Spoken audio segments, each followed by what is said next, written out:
Hello, friends. Grab a water, stay hydrated, grab a tea. I don't think it's time for coffee anymore at that point. Just give me a second. I'm going to go live on Instagram as well. That's done. And we're going to go straight into the training. So thanks for hanging out, first of all. Now, the purpose of this training, in a nutshell, is a training for swim parents, right? Not for the swimmers, because all of our swimmers, the Swimpros swimmers, they already know what I'm about to teach you. It is a lesson that I was taught from or by the sports psychologist of Michael Phelps, because, I get to the story in like a little bit, but the important thing is that in the academy with our swimmers, okay, we speak a lot about habits, especially this year, because if you change your habits, you change your life. And what we want to do is we want to get really good at changing habits, because we all have habits that we're proud of that serve us really well, and we just let those run.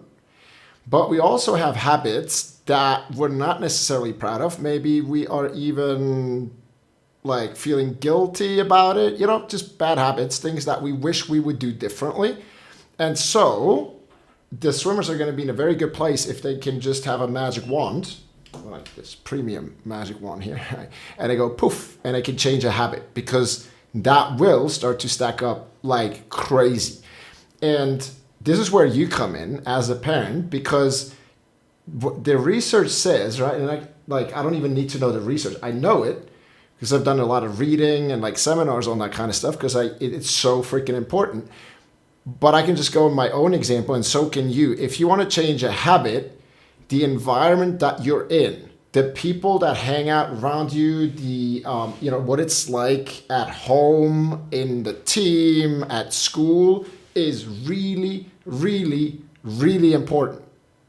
And that's where you come in, because your role as a parent, you're their biggest supporter and their biggest influence. So what you do and how you support them at home matters a lot, right? And I'm not here to tell you how to parent, but if you are listening to this, you see, chances are that conscious parenting is one of your favorite topics, and you'd love to learn new and better ways to support your kid, which is amazing, because believe me, I speak to a lot of swim parents, and a lot of them, no matter how cool the stuff is that we want to show them, they just prefer to watch Netflix, right? They're just not interested, and that's cool, but you are, which makes you very special, and you're the kind of parent and person and supporter that we want to work with. Most of the work that we do is with the swimmers themselves, just for the reason being that they have to develop the mental skills. They have to develop the habits themselves. They have to say, okay, this is the habit I want to build, and then build it, because we can't build it for them.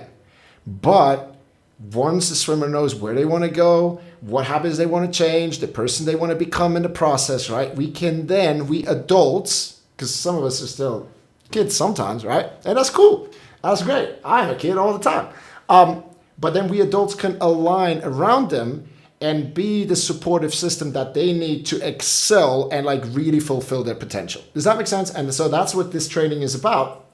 And I'll share a lesson that the sports psychologist of Michael Phelps has shared with me that really just kind of like opened my mind, okay, to like the possibilities of why habits are so powerful. And for those of you who don't know, like I swam at the University of Virginia. This is where Gretchen Walsh, Kate Douglas, like lots and lots of really good swimmers are from. And I used to struggle. For me, the struggle was race anxiety. I would be really like training really hard and stuff. And then the important race came along, and just, even though the warm-up was going good, everything was going and pointing to a breakout kind of swim or like even competition. I put on the race suit. I went to the starting blocks. I started shivering. My heart was pounding, and I just swam like a lesser version of myself. And I thought I disappointed my coaches, my teammates, my parents who flew over, myself and all that. And like what happened coincidentally or not, but like it happened to me 3 years in a row and many years before that in Switzerland. And I just didn't know what to do. I just thought, okay, train harder. which I did, but it never solved the problem of me actually showing up with the best version of myself when it mattered, right? I could do it when it didn't matter, but I couldn't do it when it mattered, which kind of sucks as a swimmer. And so then the University of Virginia hired the sports psychologist of Michael Phelps, and I had the opportunity to work with him one-on-one for a full year, right? Now, if you know Michael Phelps, which I'm pretty sure you do, and you have this opportunity to to get coached by the sports psychologist of Michael Phelps, that is pretty freaking cool. And so I started doing that, and it changed my entire swimming career, and it changed my life in the sense that now, for example, most of the tools that we teach the kids, they're from him. They're not my tools. I didn't invent them. I'm pretty sure he didn't invent them either, but they're like passed over through the generations and like developed and all that, right? I just delivered them in my own 26 kind of way. And I'm pretty cool with teenagers, right? So I love teenagers, I love kids and stuff. So I think that's like I connect really well with them, but the tools have been around, right? So that's that. But then again, it's like knowing the tool is one thing, and then actually doing it and applying it and getting really good at it, like almost master it, is a different story. Yeah? And so that's where we come in, because the challenge is not to teach the tools because they're simple. The challenge is to get the teenagers, those competitive, ambitious swimmers, to actually integrate them into their daily lives, right? And I don't mean they have to like sit down for like 30 minutes and like do stuff every day, not like that. It has to happen in a way where they can just easily integrate these tools into the things that they're already doing, so it doesn't add more to their play. And if anything, it's about cutting the shit that doesn't serve them. Sorry for the swearing. Well, it's not really swearing, right? But it's like cutting the stuff that doesn't serve them, and then use that time, reallocate that time, and either like just do nothing, which is okay too. And I don't mean by doing nothing like going on the phone, but just, sit still or have conversation with you guys, with the parents or the coaches or whatever, or, start investigating the things that happen here, hang out in school and all that. I'll show that in a second. But let me go to the lesson. Okay, so I'll share my screen. So imagine this. There is a thing that we call the competition mindset. Okay, so I'm going to draw this out for you. So imagine like a good old diagram. So up here is performance. And then down here is just time. And that will be usually it's a couple of months, right? So this isn't, for now, it isn't years. It isn't days really. It is, let's say like 2 to 6 months, something like that. And then let's say David, okay? David is a swimmer, and David has this level right now, okay? This is the now, obviously. And then down here is like, let's say Swiss Nationals, okay, in like April. Yeah, let's say. So we got like 3 or 4 months. Anyway, so this is my level right now.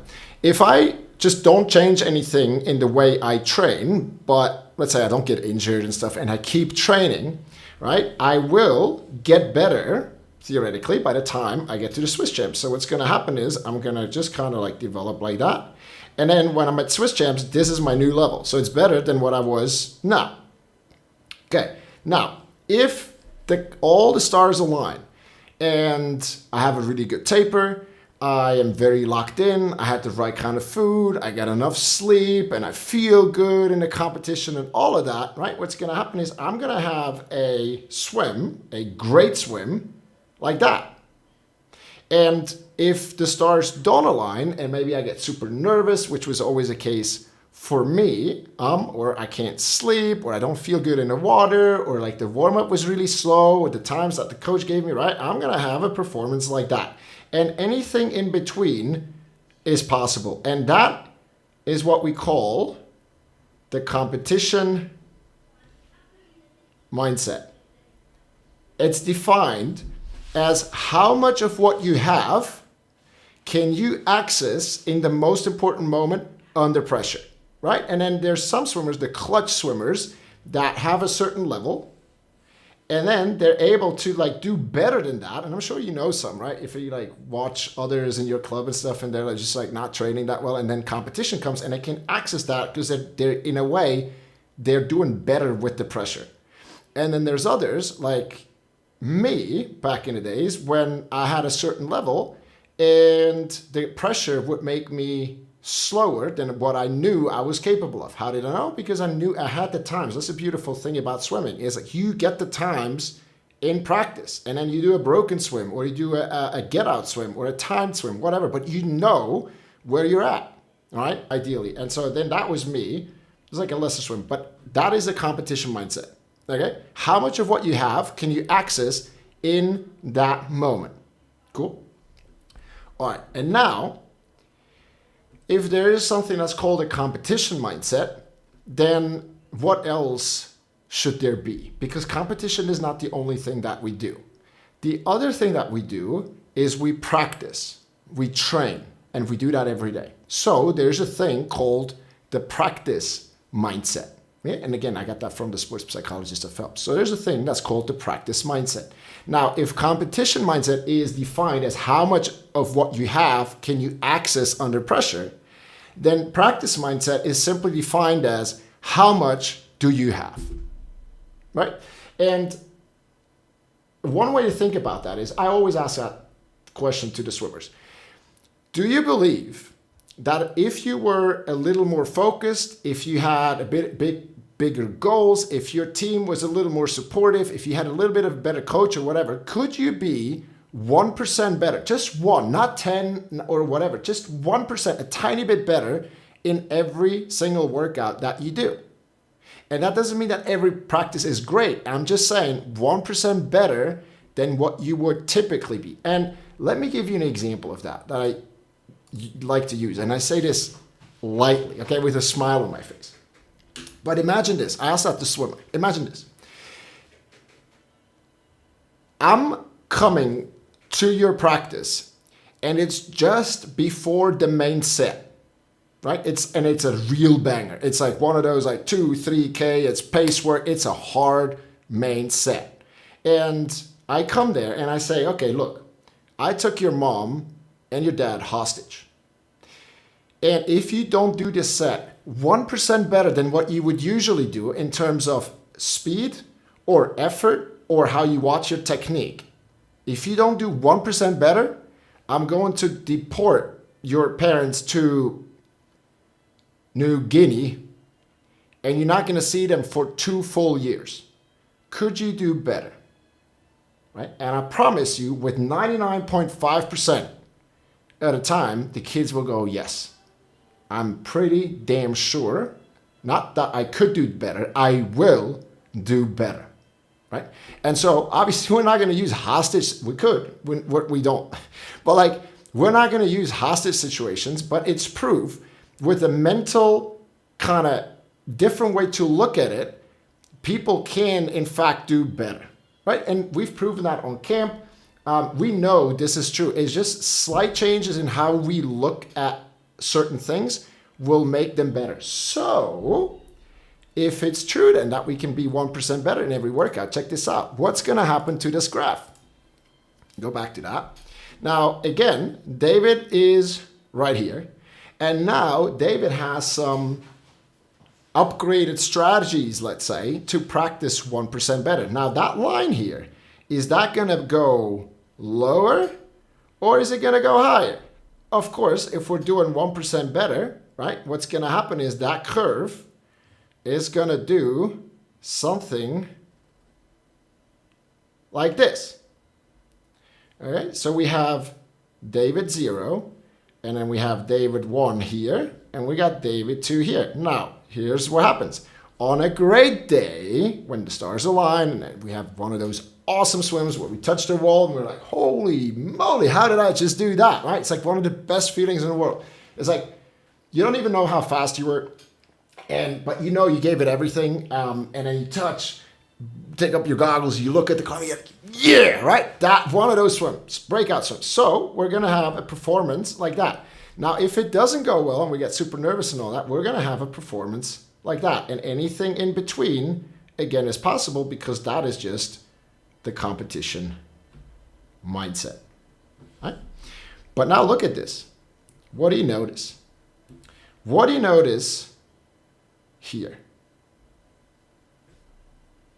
Do you see how David 2, on the worst day, has a better performance than David 1 on his best day. Right? Why is that?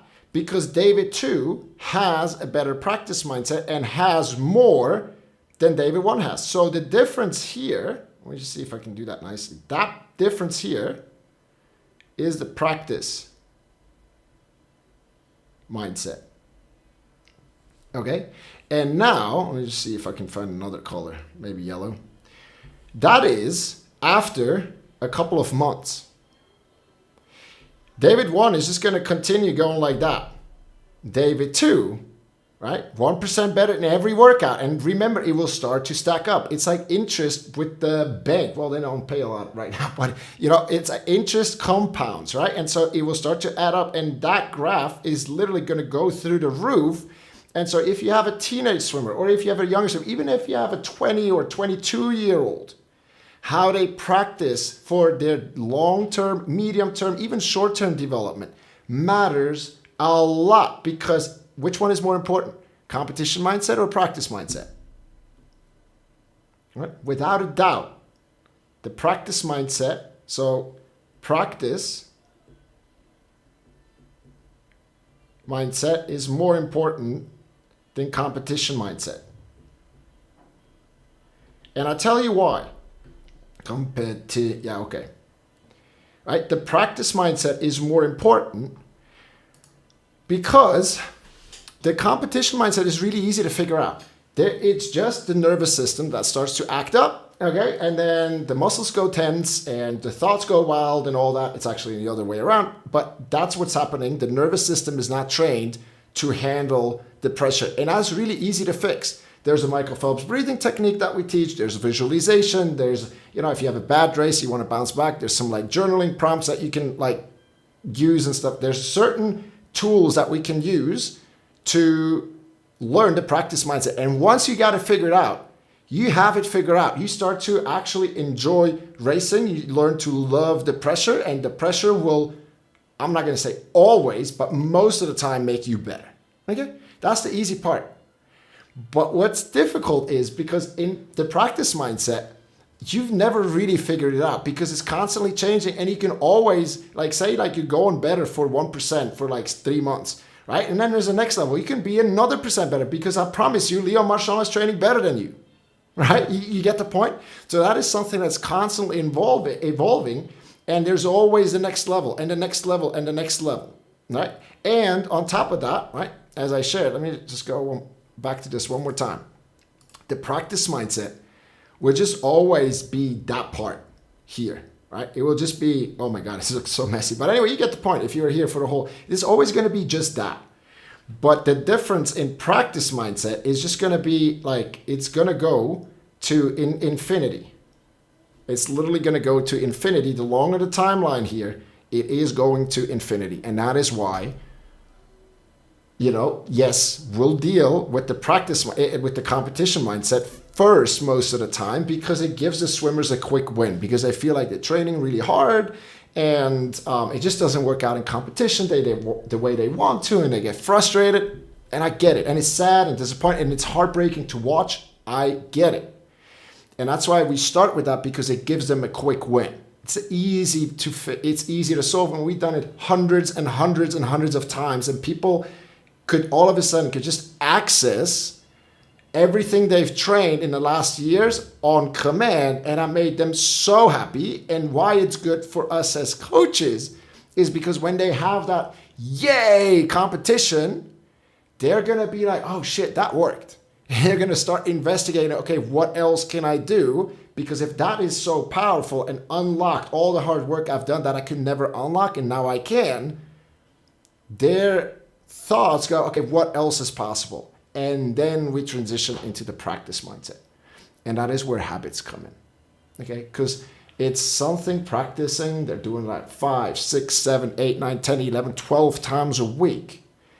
And that's where habits come in. And that's why we need you parents on board with the Swimpros system, right? Doesn't mean you have to agree with everything. Most do, because it's common sense kind of stuff, and it's all designed to help the swimmer, but that is why I appreciate you a lot, because you're actually interested in creating the support system, and you're not like too proud to say, oh, I know everything. Because again, I don't want to like say anything about how to parent, but I do know, and I have experienced quite a lot of things that I know that work when you do them around home. And I also know when you do that, it doesn't work around home. Okay, most of the time. It's not 100%, nothing is ever 100%, but chances are pretty high. And all we can do ultimately is we can stack the odds in the swimmer's favor, right? So what that means is we want to do more of the things that will increase the chances that the kid will be successful,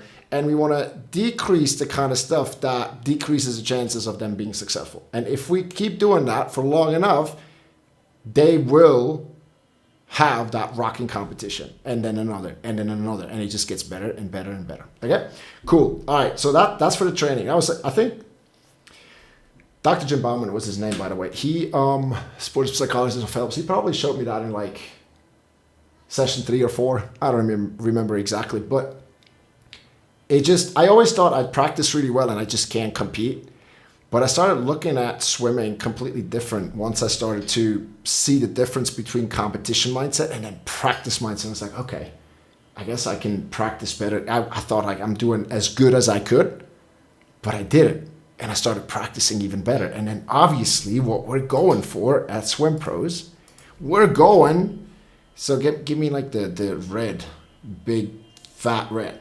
Obviously we want to go for that kind of performance, right? We want to have the practice mindset and the competition mindset.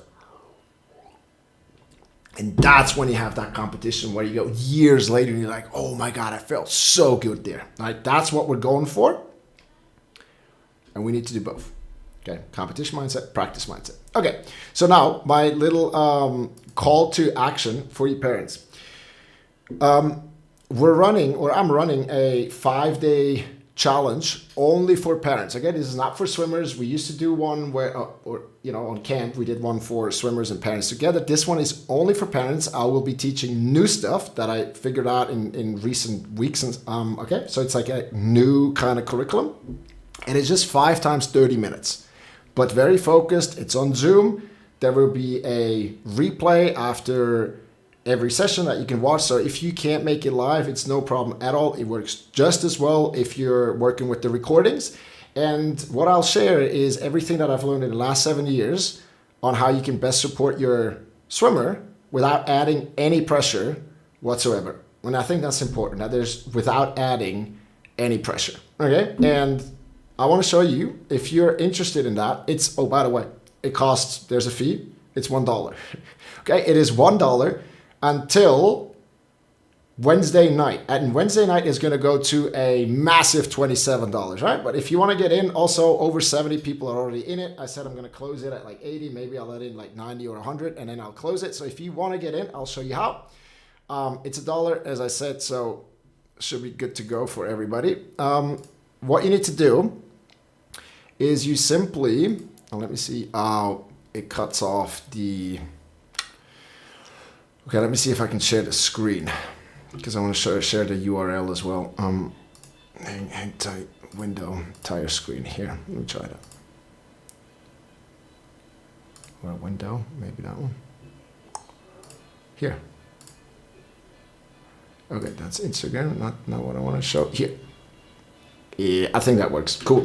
So if you go to school.com, okay, school with a K, and you go /MindGymPro.